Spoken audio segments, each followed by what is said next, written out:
I'm super excited to test out the OM-1 Mark II with the 150 to 600 lens. So I tried out the OM-1 and actually really enjoyed it. It is a micro four thirds camera, so we'll talk a little bit about what that means later. But it was kind of the first mirrorless camera I got to go out and test. I got some amazing pictures with it and some cool videos. I had the 300mm lens, which was super sharp, probably one of the sharpest lenses I tested out.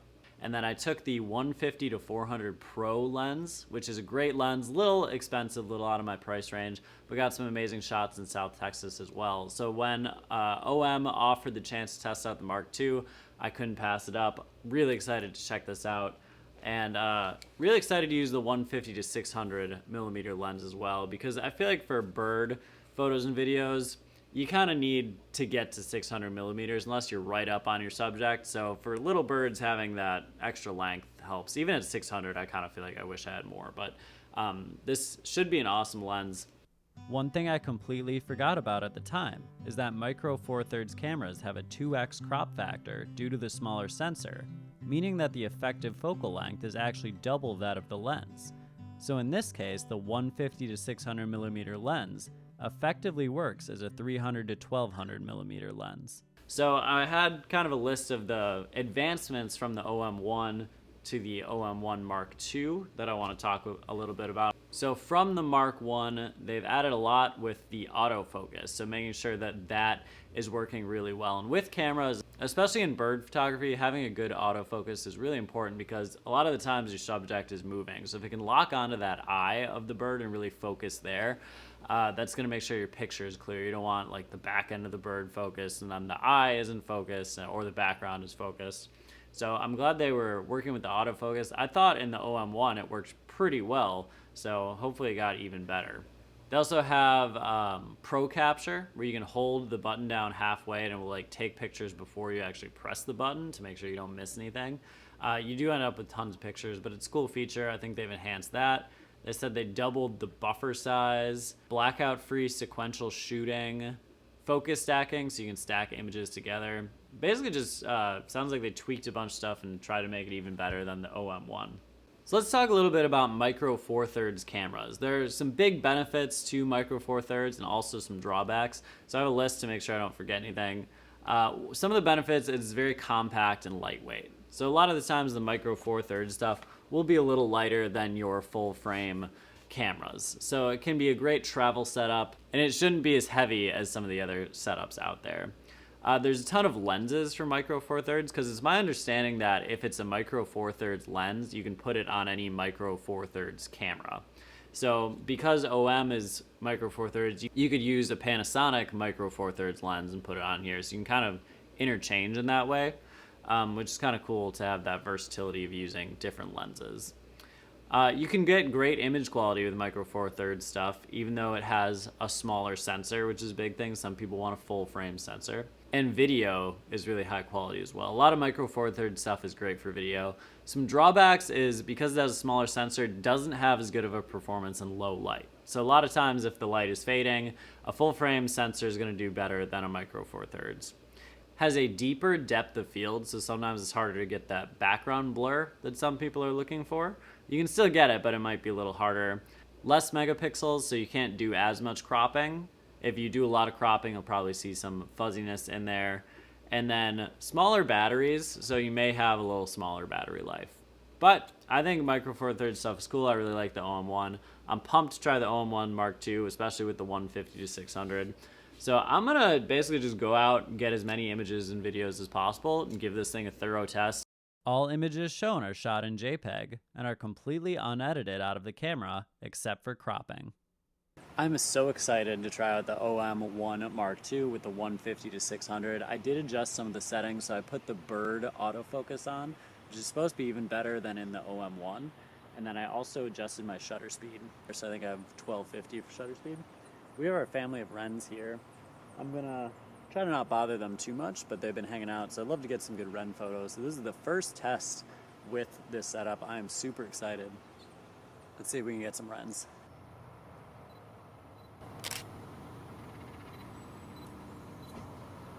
But check out this awesome picture I got. I mean, that was like one of the first couple images. that I'd taken. I feel like this lens is nice. It's a little tough to move in and out. Like it's a little, you have to use a little more force than I'd like. I think you can kind of adjust how tight it is, because at the lightest it will do that, but I think you can put it, you know, tighter so that it won't do that. But yeah, really happy with the images so far. So I think what I'm going to do is switch to video mode and just set up the tripod on the opening so we can see the runs going in and out of the house. I think that'd be pretty cool.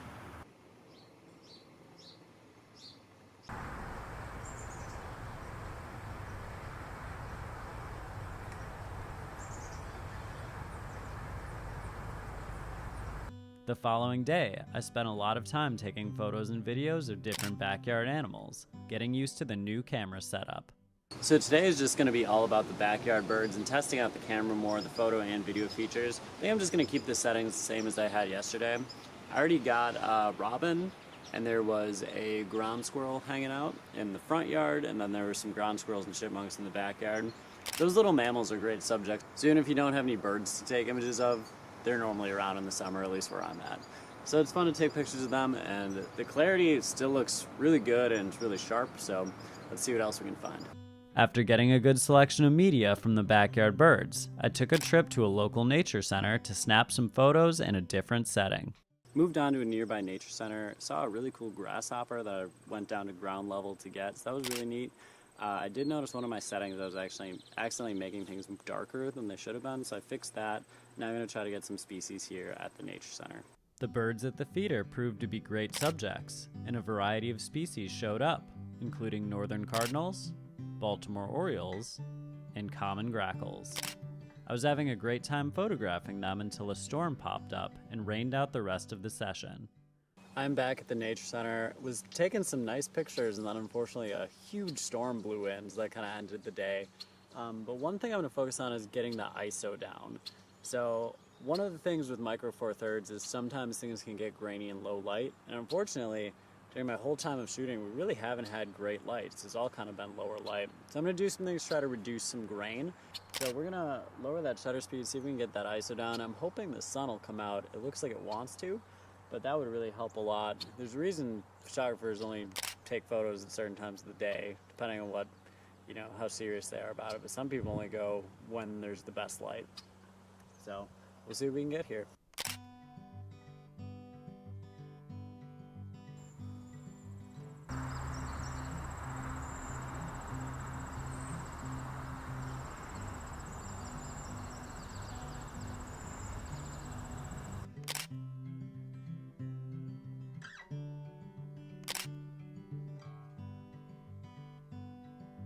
Over the next few days, I thankfully had some better lighting and took some more media in the backyard and at the nature center.